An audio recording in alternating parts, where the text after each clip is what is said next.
I just want to address a few things that have been brought to my attention for my viewers that don't look at my community posts or don't see my community posts, whatever the case may be. It was brought to my attention that there was an excessive amount of background noise in one of my videos. I took a look at that video, and that video was recorded on a day that's rather hot. I think there was 5 videos I batch recorded that day, and I had a box fan running.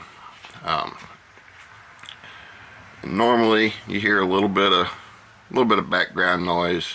It may kick on during this video. It's the cooling fans on my power supplies, which isn't really overpowering, but the box fan didn't seem very loud in person, but it was overpowering on the video.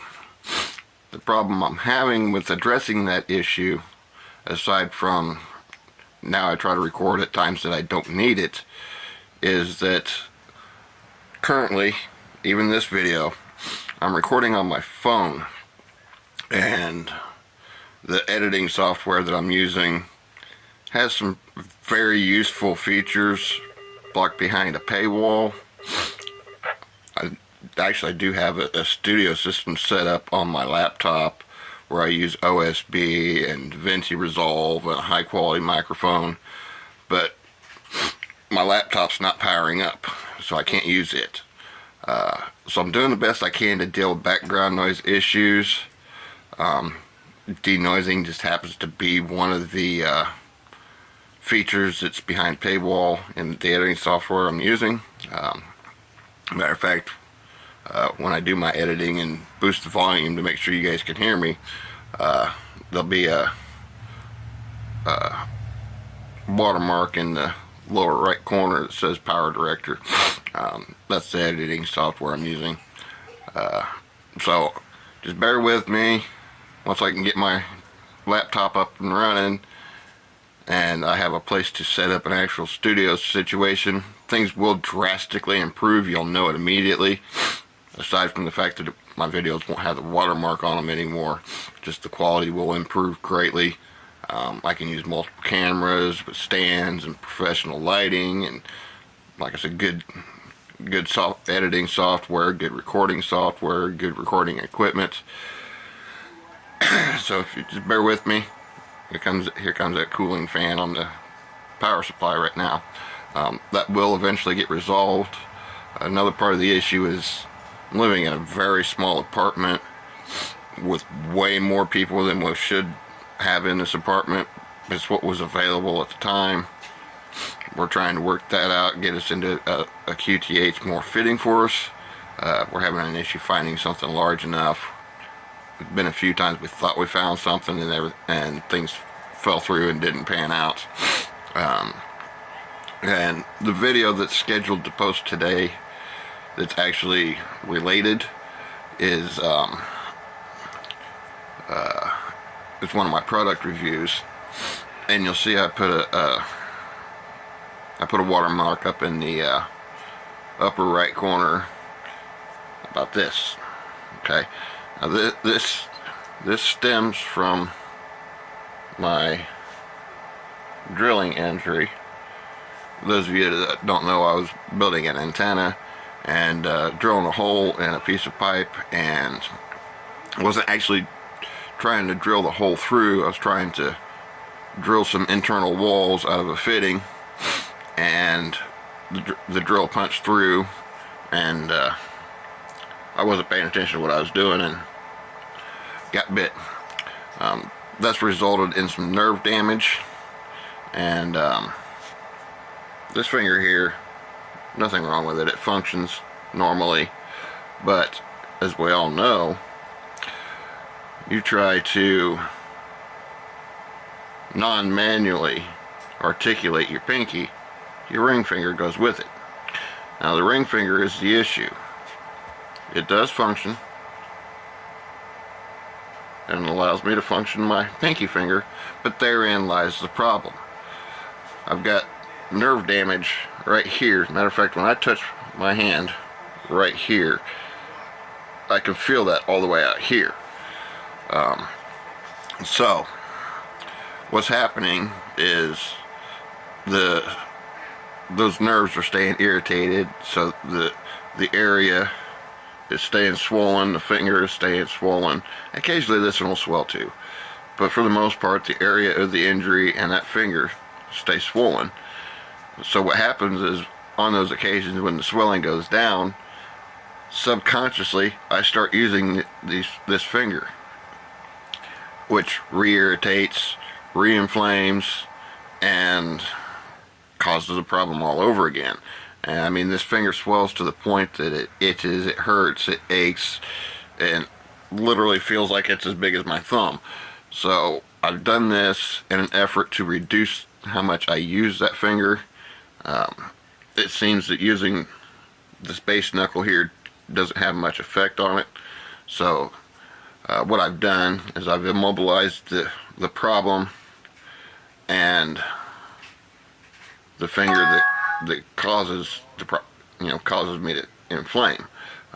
Obviously when I use this finger it's going to cause an irritation issue, but when I try to use this finger it pulls this finger along with it, causing irritation. So I've immobilized the two to prevent further irritation and hopefully assist in the healing process. Hoping to get a full recovery out of it, or at least get recovered enough that I don't have that issue anymore. I've actually gotten used to not being able to feel this finger touching anything. But that's what's up with this.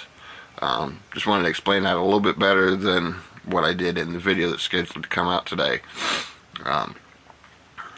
This weekend, may do another little behind the scenes video like I did when we went to the carnival, which I call it a fair. That's just common terminology here. Anything of that nature, we just call it a fair, but it was actually a carnival, a parking lot carnival.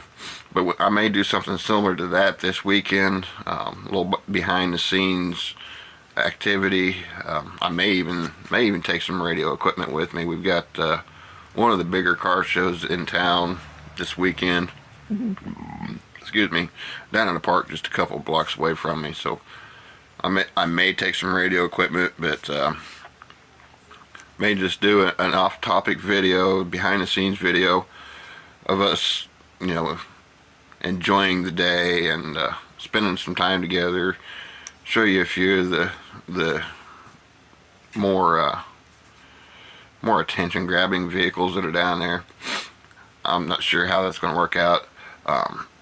I do plan on doing some batch recording so that Sunday I don't have to record and I can enjoy Mother's Day, but you all still get a video. But that's where we're at. I just wanted to address the background noise issue and the issues I'm having with addressing those on my end of it anyway. So I've tried to get to take myself to a point where I'm recording early enough in the morning that I got enough cool air coming in through the window that it's not that much of an issue. And the central air unit, for some reason it's not feeding our apartment, but it still kicks on for the other apartments.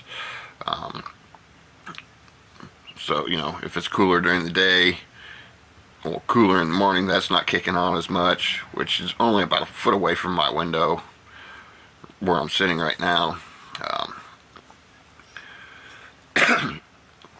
Same thing with trying to record in the evenings. It's cooler. I don't need the box fan, and the air conditioning unit's not kicking on as often. But so in general, I'm trying to reduce it down to where the only background noise we have is the occasional human background noise that just happens to get picked up, or the dogs barking. We've got a mess of Chihuahuas in here. Only 3 of them are ours, but we've got a mess of Chihuahuas, and anybody that knows Chihuahuas know that if something moves, they're gonna bark at it. So other than pets, occasional somebody got within range of the microphone picking it up. human backgrounds and my power supplies. I'm reducing background noise as much as possible to address that issue, since I don't have the capabilities that I would normally have. It's also why we've got such bad lighting and such bad audio quality. Honestly, I'm using an Android phone that's barely alive because it does the best at recording. I've got another Android phone here that's in far better condition, but it doesn't record as well. It doesn't maintain lighting as well. So I'm doing the best I can with what I've got available that's working, and I hope you all can bear with me while I work through this. The goal here is to provide you with information. As I mentioned in the video about my first Skywarn activation, if y'all have got suggestions of topics that you'd like me to try to cover in some fashion or another, put it down in the comments below. In the meantime, I just ask you to bear with me through these technical issues until I can get them resolved. This is KD9ZRO saying 7-3 and clear until next time.